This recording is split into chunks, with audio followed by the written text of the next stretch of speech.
sa puso, umabit sa tuwa.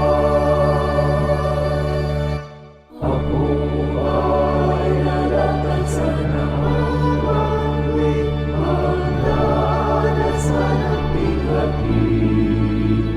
Sa dulo mo ako'y magkatapat, magtitiis hanggang wakas. O sa araw ng pagdating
Dakila naming Ama, makapangyarihang Diyos ng langit, Yahuwah, dakila nga ba? Nandito ang iyong mga anak, naghahandog ng mga pagpupuri, mga pag-awit, para maluwalhati ka at ang iyong pangalan. Salamat ng marami sa iyo. Itinataguyod mo ang iyong mga anak. Opo, dumadaan kami sa mga pagsubok. Dumaraan kami sa kahirapan. Kung minsan nagkakasakit ang iyong mga lingkod. Subalit, hindi mo kami pinababayaan sapagkat ikaw ang aming kapiling, kasama palagi sa aming mga takbuhin. Salamat ng marami sa iyo. Pinupurit sinasamba ka namin. Nawa tanggapin po ang aming mga pagpupuri at ang aming pagpapasalamat. Ginagayak namin ang aming mga sarili sapagkat malapit na po naming ipagdiwang ang iyong mga kapistahan.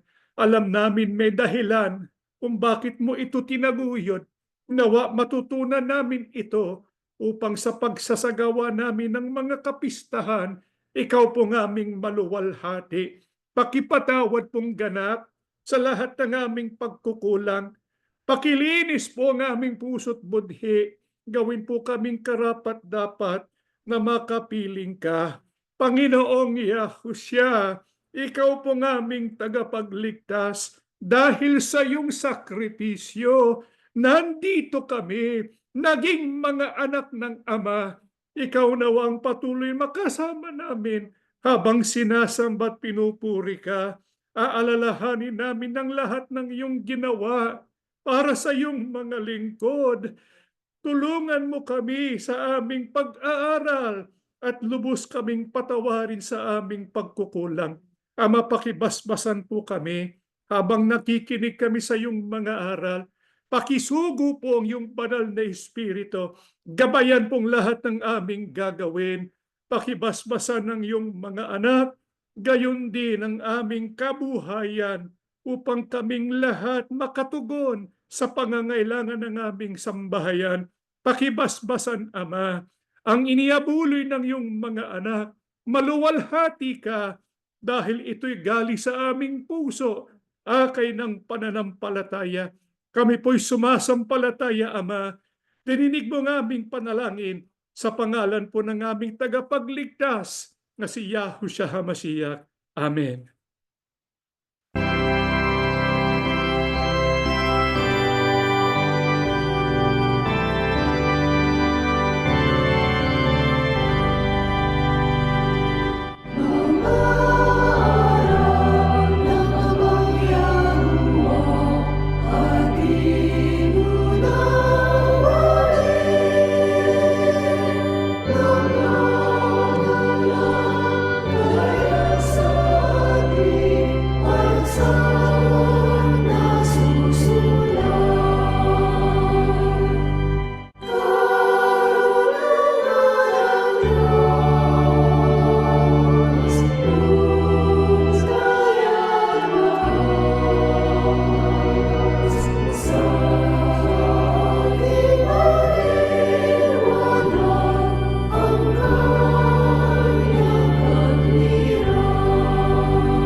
Shabbat Shalom sa inyong lahat mga kapatid. Tayo po ay nagpapasalamat dahil po sa ating pagtitipon.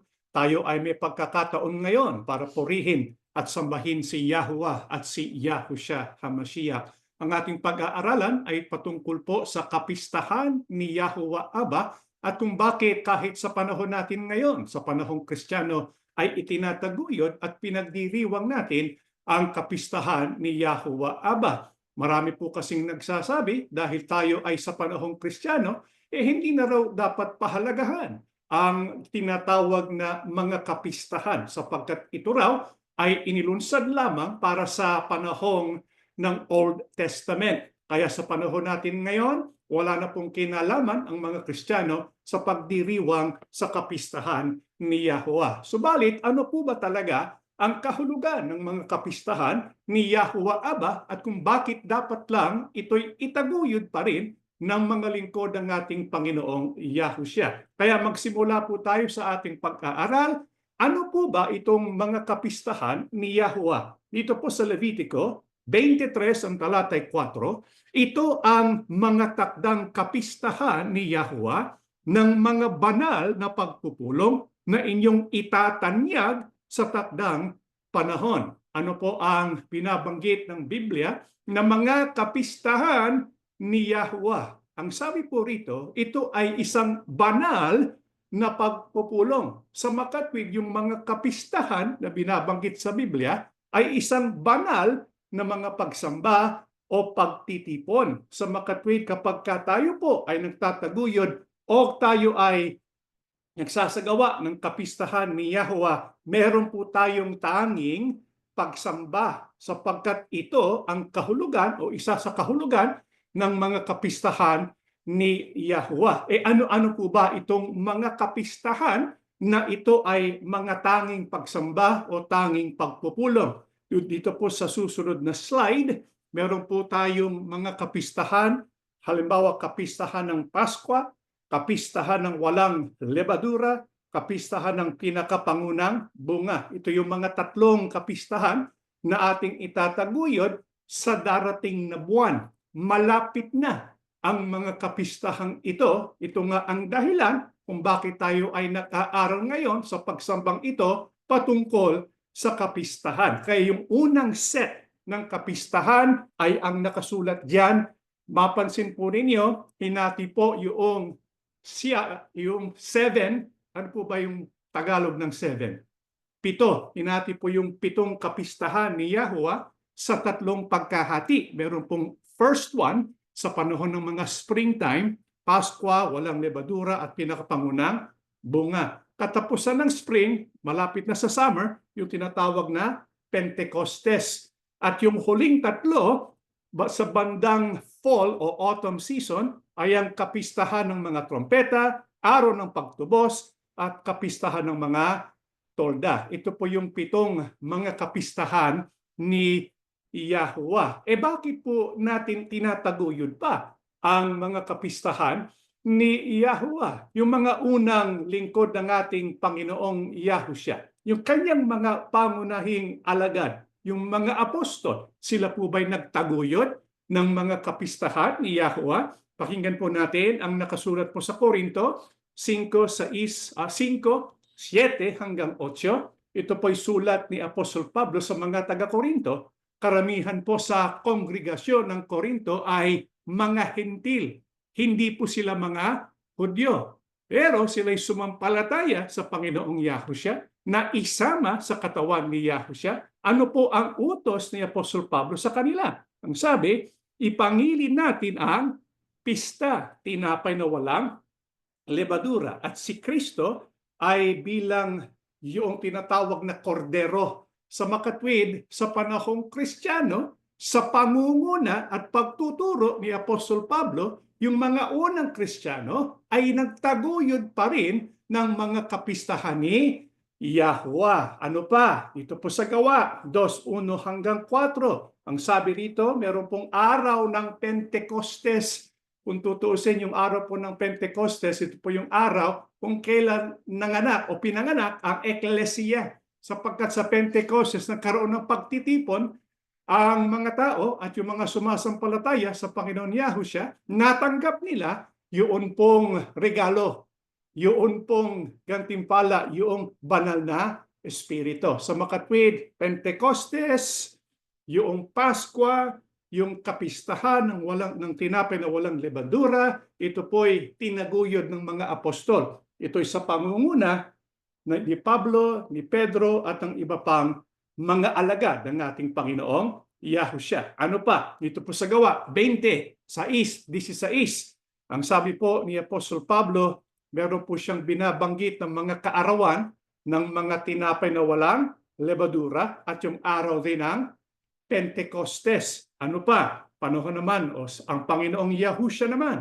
Dito po sa Juan 7:2 hanggang 3, siya po ay dumalo, isinagawa po niya yung pista ng mga tabernakulo, yung kapistahan na binubuo ng 8 araw o kaya depende kung paano po nyo binibila, 7 plus 1 extra day, yung tinatawag na dakilang araw ng kapistahan. Ang Panginoong Yahushua dumalo po sa kapistahan ng mga tabernakulo at dito po sa Juan 7:37, siya rin po ay nagdiwang sa dakilang araw ng kapistahan na binabanggit ito, Feast of Trumpets. Dito po sa Gawa 2:27-9, pero pong binabanggit na pag-aayuno, ang tinutukoy po rito ay yung Day of Atonement. Sa makatwid, kung atin pong susuriin ang banal na kasulatan, yung mga alagad ng Panginoong Yahushua,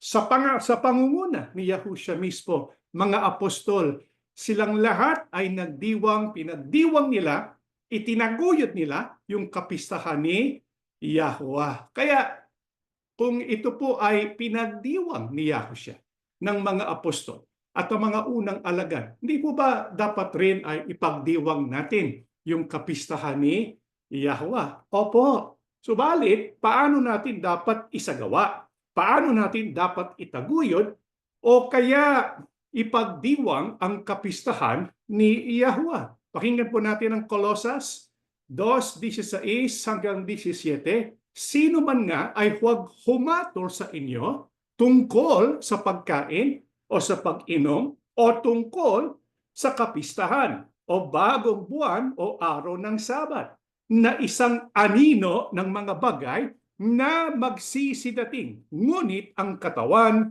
ay kay Kristo. Paano natin dapat itaguyod, ipagdiwang ang mga kapistahan ni Yahweh? Dapat ito ay maitaguyod natin na nagbibigay ng pararangal sa ating Panginoong Yahushua. Meron tayong dapat mapansin sa talatang ito. Sino po bang sumulat dito? Sino yung tagasulat?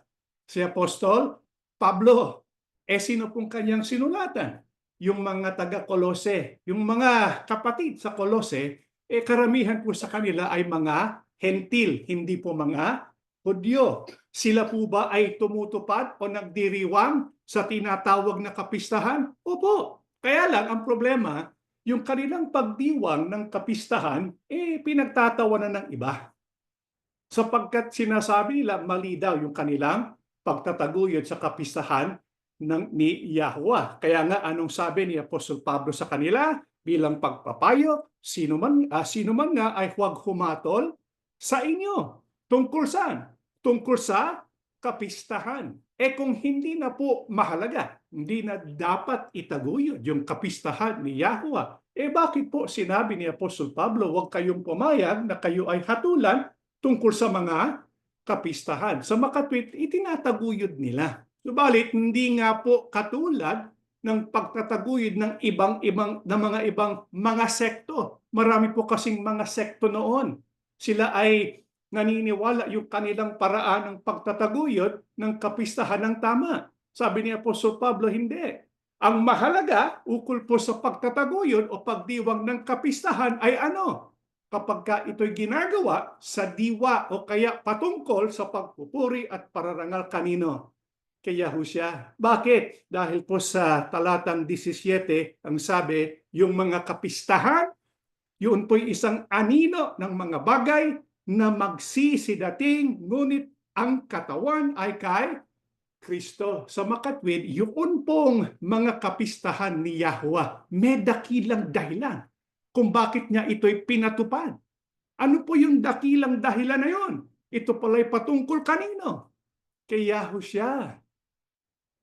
Kasi yun pong anino, pagka may anino, merong katawan. Yung anino, nandoon yung guhit ng katawan, di ba? Yung forma ng katawan. Pero hindi po yun yung katawan mismo. Sa makatwid, kung mahalaga yung katawan, mahalaga din yung anino. Hindi natin pwedeng sabihin dahil yung katawan ay nandito, kakalimutan na natin yung anino. Hindi po. Sapagkat yung anino ay patungkol po sa Panginoong Yahushua at sa kanyang gawain. Sa makatwid, kapag tayo ay nagsasagawa ng pagdiriwang patungkol po sa kapistahan ni Yahuwah, dapat ito'y isagawa sa isang paraan na tayo ay naghahayag ng pararangal at pagpupuri sa ating Panginoong Yahushua. Ito po yung susunod na slide, yung pagdiriwang natin. Hindi po kasi katulad ng pagdiriwang noon sa panahon ng Israel. Bakit? Una, hindi naman tayo Israelita. Pangalawa, wala naman tayong access sa templo. Di ba? Kaya yung pagdiwang natin at pagtataguyod natin ng kapistahan ni Yahuwah, hindi po katulad ng pagtataguyod ng mga Hudyo. Kundi yung pagtataguyod natin ay para po maggunita at para po maparangalan ang Panginoong Yahushua sa mga kapistahang ito. Paano natin magagawa yun? Paano po natin mapararangalan ang ating Panginoong Yahushua sa pagtataguyod natin ng mga kapistahan ni Yahuwah? Pakinggan po natin ang Levitico ulit. Dito po sa Levitico, meron pong binabanggit na kapistahan, di ba? Yung salitang kapistahan ni Yahuwah, yung salitang mismong kapistahan sa Hebreo, anong salita po ang ginamit? Yung pong moed, ang kahulugan ng kapistahan sa Hebreo ay moed, yung Hebrew word for 150. Yun pong moed ay tumutukoy po sa tinatawag nilang appointed time. Pag sinabing appointed time, ito po ay takdang panahon. Sa makatwid, si Yahuwah meron siyang tinakdang panahon. Para saan itong tinakdang panahon ni Yahuwah Aba?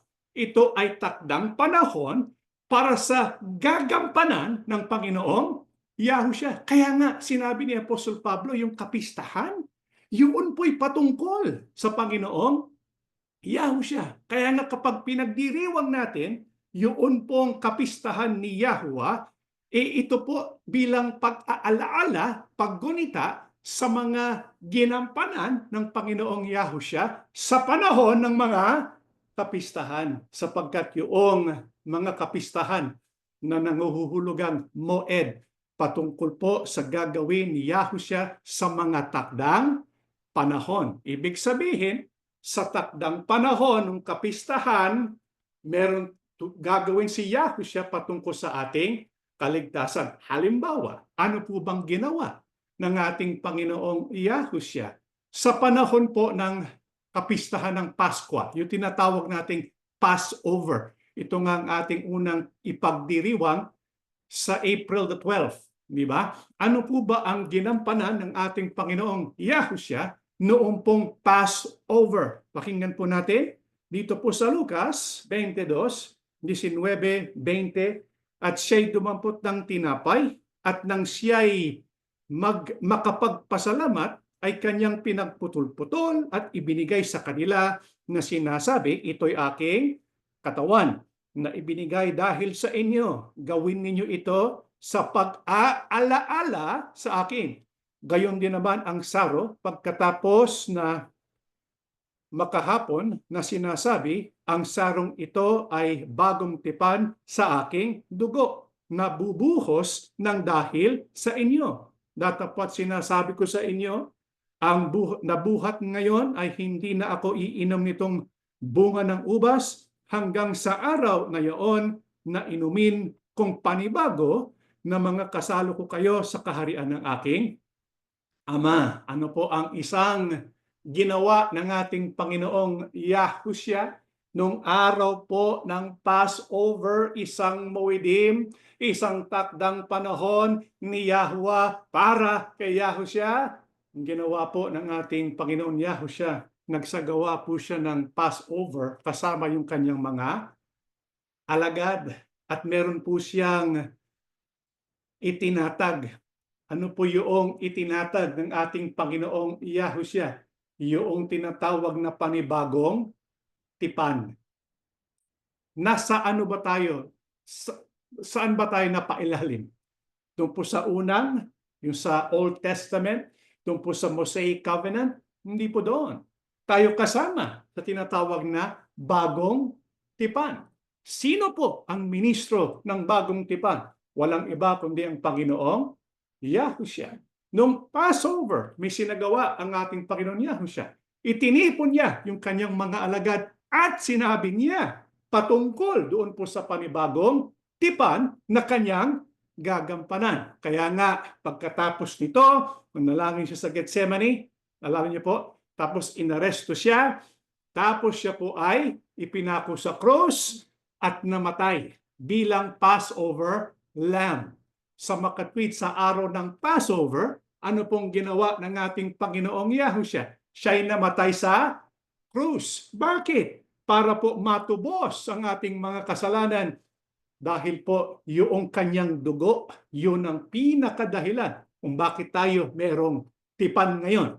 Anong tipan? Bagong tipan. Sinong ministro ng bagong tipan? Panginoong Yahushua. Paano siya naging ministro ng bagong tipan? Siya po'y namatay. Pinako sa krus sa araw po ng Passover. Tapos pagkatapos nung pinako siya, ano po ang nangyari sa kanya? Siya po'y nilibing, di ba? Pagkatapos siya'y nabuhay na uli. Noong ibinigay ito ng ating Panginoon Yahushua, nung sinabi niya patungkol sa panibagong tipan, anong sinabi rin niya sa kanyang mga alagad? Ang sabi niya, gawin ninyo ito sa pag-aalaala sa akin. Ibig sabihin, may ginawa ang Panginoon Yahushua na dapat nating alalahanin. Ano yun?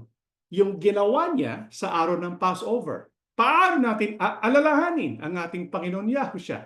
Meron tayong kakaining tinapay at meron tayong iinumin mula po sa saro, yung pong tinatawag nating grape juice.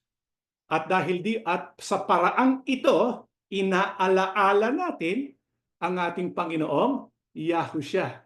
Sapagkat yung ginawa ng Panginoon Yahushua ay katuparan ng Moedim.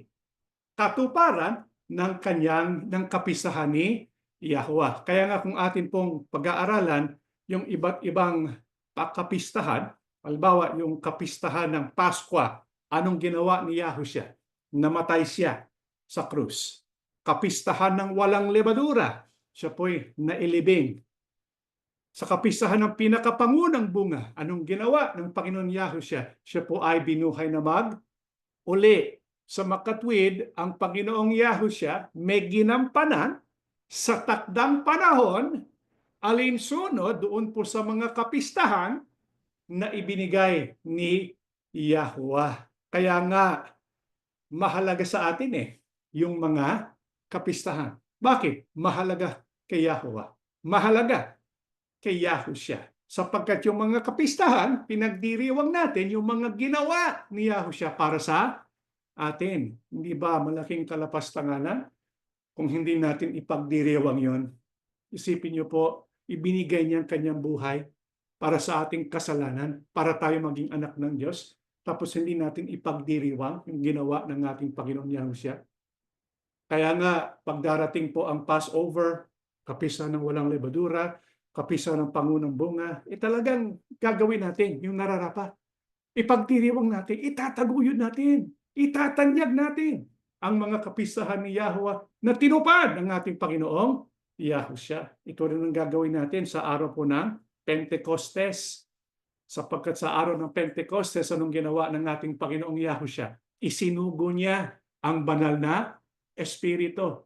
Naging bunga ang eklesiya. Nagkaroon ng eklesiya nung araw po ng Pentecostes. Kaya dahil po sa mga ginawa ng Panginoon Yahushua noong unang siglo, ano pong ginagawa natin kapag dumarating ang mga kapistahang ito? Tayo po'y nagdiriwang.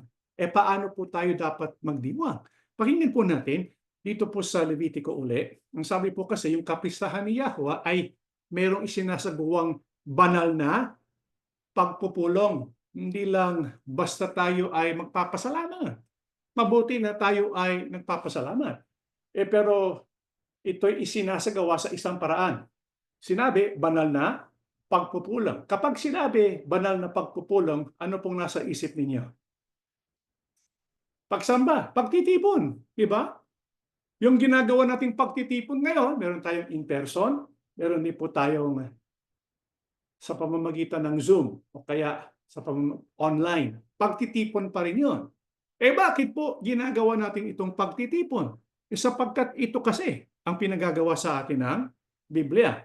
Yung kapistahan ay isang pagpupulong. Yung salitang pagpupulong sa Hebreo ay salitang mikra. Mikra. Sa Ingles, convocations. Yung mikra or convocations, yun merong kasamang reading sa pamamagitan ng public meeting. Kaya ito ay pagtitipon kung kailan meron tayong pag-aaral, reading ng mga salita ng Diyos. Kaya bilang alaala sa ating Panginoong Yahushua, opo, iinom tayo o kakain tayo ng tinapay. Iinom tayo mula sa isang saro.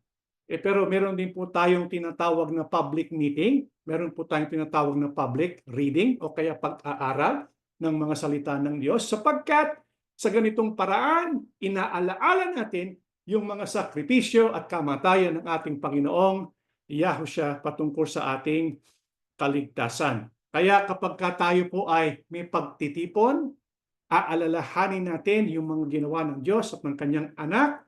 Kaya kung titingnan po natin yung mga iba't ibang kapistahan, hinati po sa tatlo, di ba? Yung una sa spring, tapos end of spring, tapos meron po sa autumn. Bakit po meron ganitong paghahati? Ano po ba ang utos ni Yahweh na maging diwa natin kapag tayo ay merong sinasagawang pagtitipon o kaya pagpupulong sa araw po ng mga kapistahan? Pakinggan po natin ang Deuteronomio 16 hanggang 17, makaitlo sa isang taon, na ang inyong mga lalaki ay magsisiharap kay Yahweh mong Diyos sa dakong kanyang pipiliin, sa kapistahan ng tinapay na walang lebadura, at sa kapistahan ng mga sanlinggo, at sa kapistahan ng mga tabernakulo. At huwag silang haharap na walang dala kay Yahweh. Bawat lalaki ay magbibigay sa kanyang kaya ayon sa pagpapala na ibinigay sa iyo ni Yahweh mong Diyos. Sa panahon po ng Israel, pagka magsasagawa po ng mga kapistahan, yun po ay isinasagawa sa tatlong mga pagkakataon. Meron pong springtime, meron pong almost summertime, at meron din pong autumn time o fall time. Iba't ibang harvest seasons, kumbaga. Bakit po merong utos ang Diyos na kapag dumating yung tatlong mga panahon na ito, anong utos ng Diyos? Lahat ng mga lalaki ay haharap kay Yahweh. Ibig sabihin, magkakaroon ng masayang celebration sapagkat lahat pinapupunta doon po sa Jerusalem para magsagawa ng kapistahan. Yung salitang kapistahan, meron pong appointed time, meron din pong ibig sabihin ay isang festive na pagsasama. Kaya ang dapat umiral yung kasayahan, yung kagalakan. Kaya kapag meron pong mga kapistahan sa pagtitipon, yun po ay araw ng kagalakan. Hanggat maaari, sana buong sambahayan Meron kasing mga may kayang dalhin yung kanilang buong sambahayan dun sa Jerusalem. Siyempre, dapat may kaya ka. Kasi hindi po hahanap ka ng mga ng hotel para makapag-stay ka doon. Ilang araw din yon, maglalakbay ka, di ba? Kaya hindi lahat ay kaya nilang gawin yon. Pero, ang sabi ng Diyos, dapat 3 beses sa isang taon, at least yung lalaki, yung pangulo ng sambahayan, dapat makapunta doon. Okay? Kaya ito po ay isang pagkakataon para yung pupunta doon po sa Jerusalem, para doon sa mga haharap kay Yahweh, anong gagawin nila? Magpapasalamat sila kay Yahweh. Bakit? Sa lahat ng ginawa sa kanila ni Yahweh. Kaya nga yung pong tinatawag na kapistahan, ito po ay Ayon po sa verse 17, ang sabi, bawat lalaki ay magbibigay sa kanya ayon sa kanyang kaya, ayon sa pagpapala na ibinigay sa kanya ni Yahweh Diyos. Kaya ito ay kinakailangan kapag tayo po ay haharap kay Yahweh sa panahon ng kapistahan, binubulay-bulay natin yung mga biyaya ng Diyos. Halimbawa, paano ba tayo pinagpala ng Diyos? Pinagaling ba tayo sa ating sakit? Binigyan ba tayo ng magandang trabaho? Tayo ba'y tinulungan sa ating problema? Pero higit sa lahat, ang dapat nating ipagpasalamat bilang Kristiyano, bilang alagad ni Yahushua, ang dapat nating ipagpasalamat, ano po? Na tayo po'y tinubos ng dugo ng ating Panginoong Yahushua. Kaya lahat ito ipagpapasalamat natin kay Yahuwah. Sa makatwid, ang pagdiriwang ng mga kapistahan ni Yahuwah ay dapat gawin ng mayroong pagpapasalamat. Pero ano pa ang dapat natin ipagpasalamat? Kasi alam natin, ipagpapasalamat natin yung ginawa ng Panginoong Yahushua. Tinatag niya yung bagong tipan. Nung siya'y namatay, nabuhay na mag-uli, at siya po ay naging Panginoon natin. Pero ano bang dahilan kung bakit dapat lang tayo ay magpapasalamat kay Yahuwah at kay Yahushua? Dito po sa Levitico uli, 23:4, yung kapistahan, gaya po ng ating pinag-aralan na, ay banal na pagpupulong. Yung salitang banal na pagpupulong, mikra, meron pang isang kahulugan yon. Ano po yun?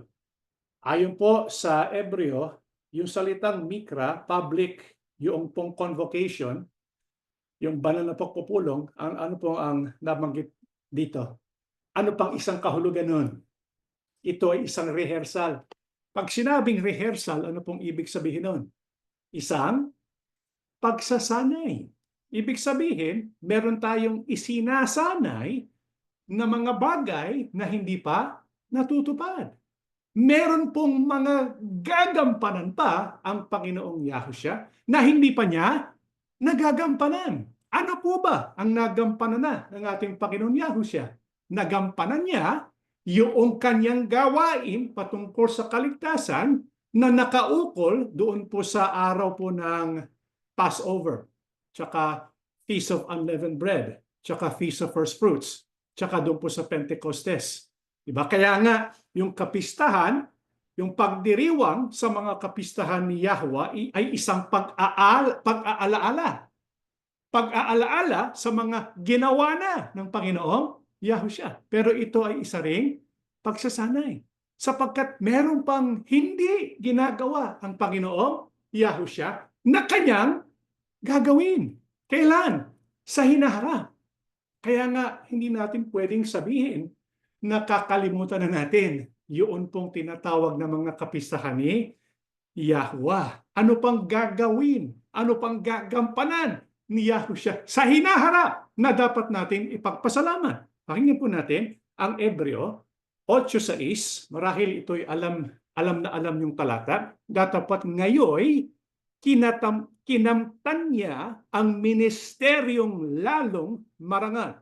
Palibhasay siya na may tagapamagitan sa isang tipang lalong magaling na inilagda sa lalong mabubuting pangako. Ano pong mapapansin natin dito po sa talatang ito? Binabanggit dito yung ginawa na ng Panginoon Yahushua at yung kanya pang gagawin. Napansin po ninyo, mga kapatid? Ano po bang ginawa na ng Panginoong Yahushua?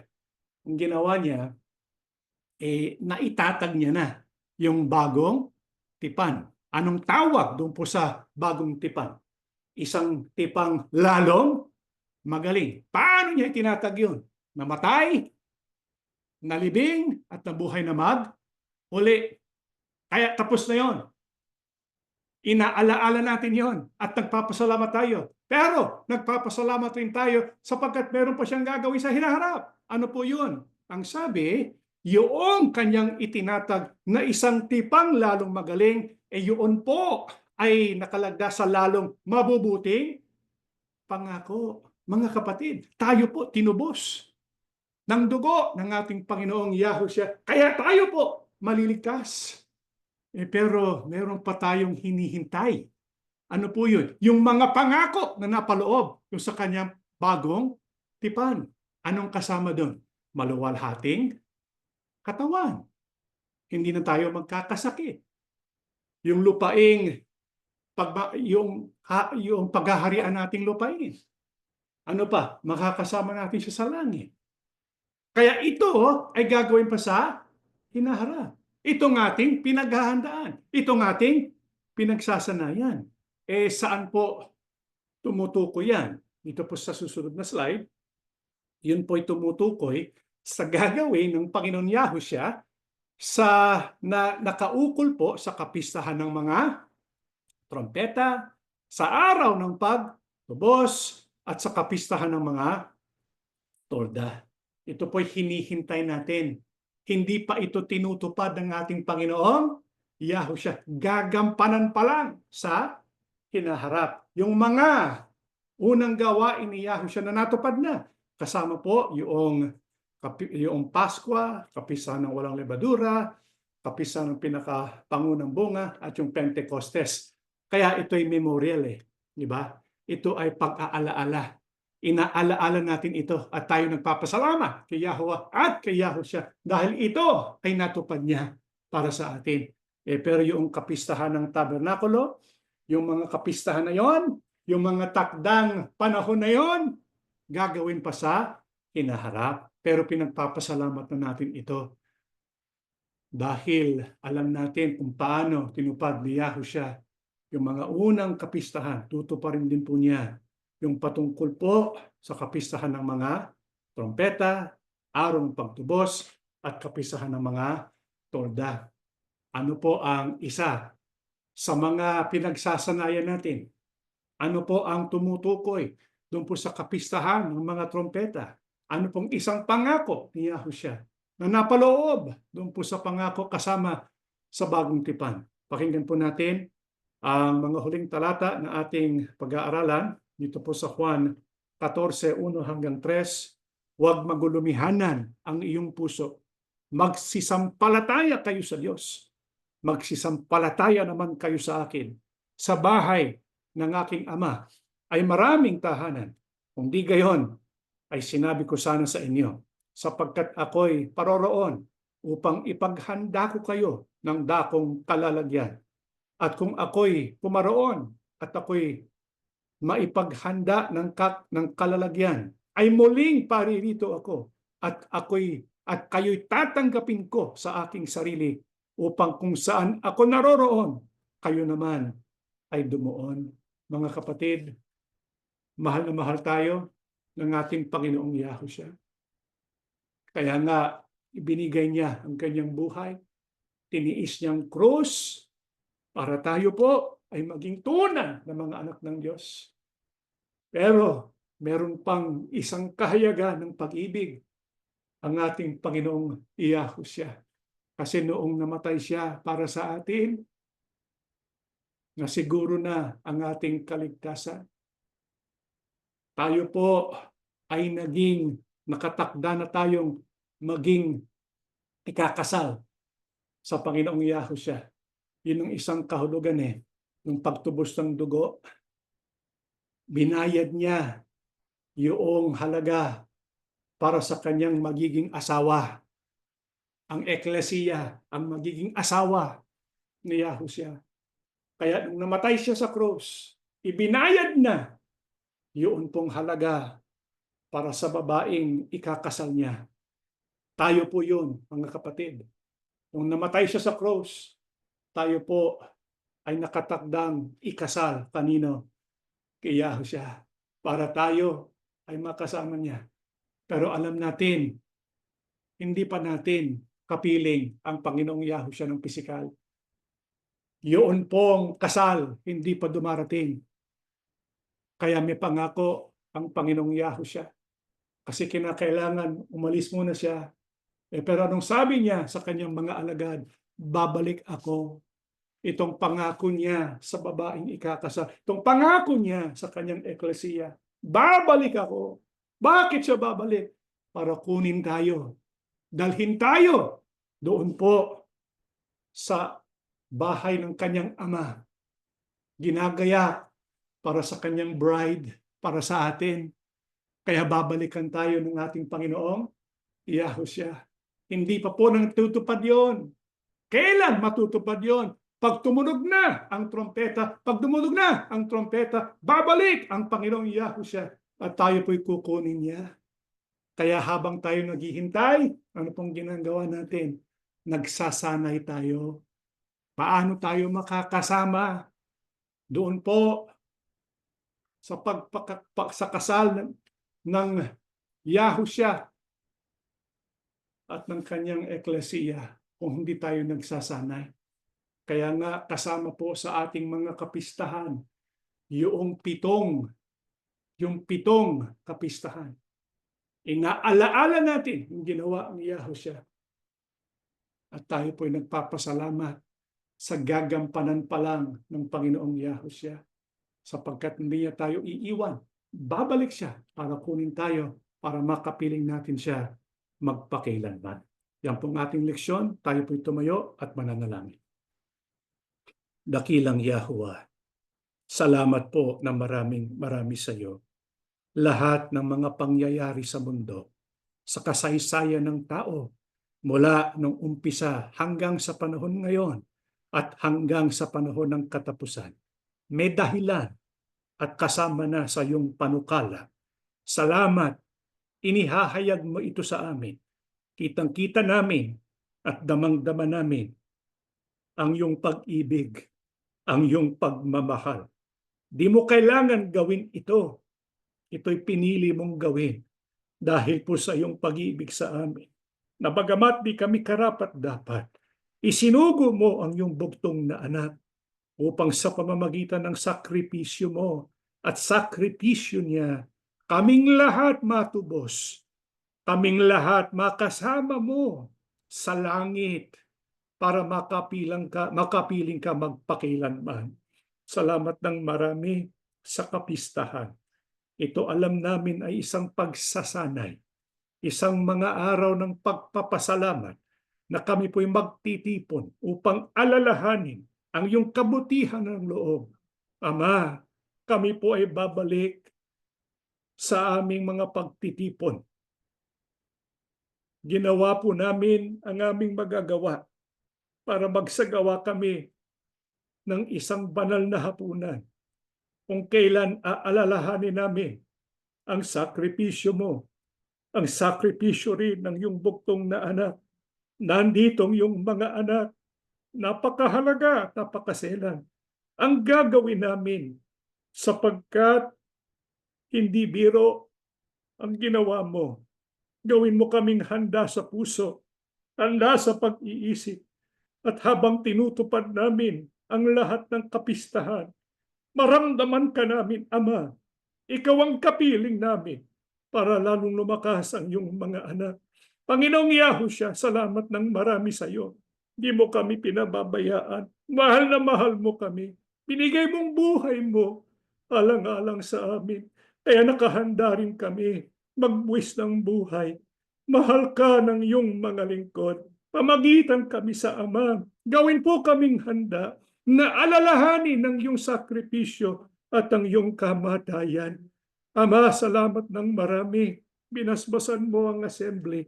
Lahat po kaming magkakapatid sa iba't ibang lugar.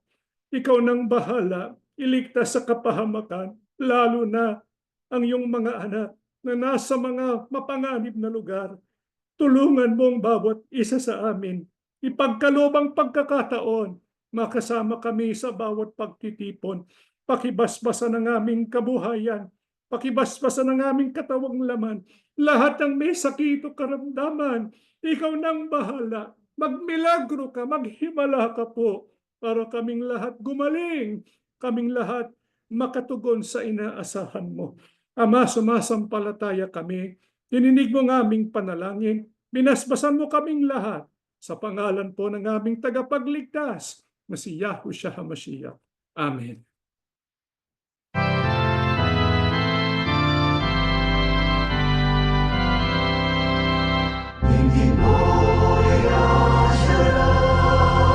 Si Yahuwah ay ang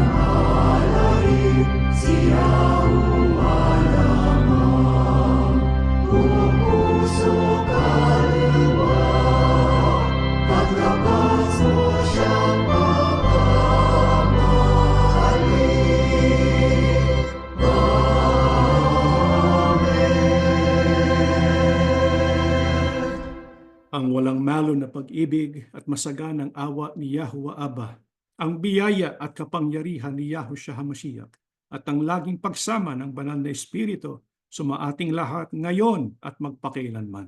Amen.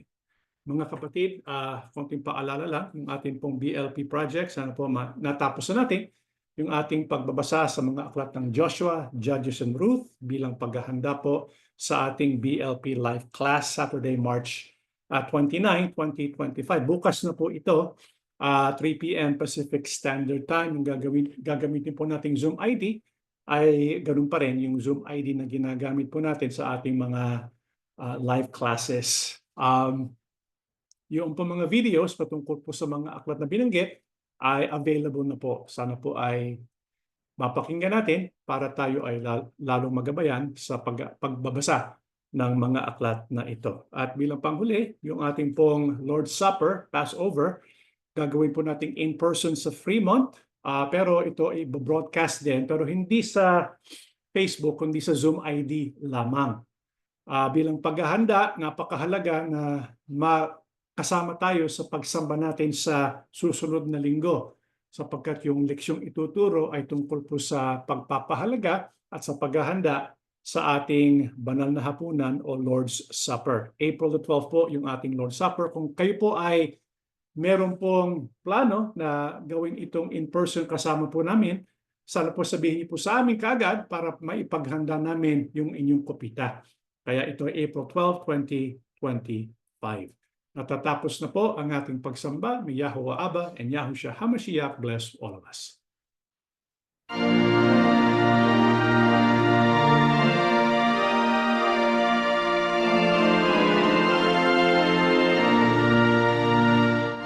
Malapit na natin magkamtan.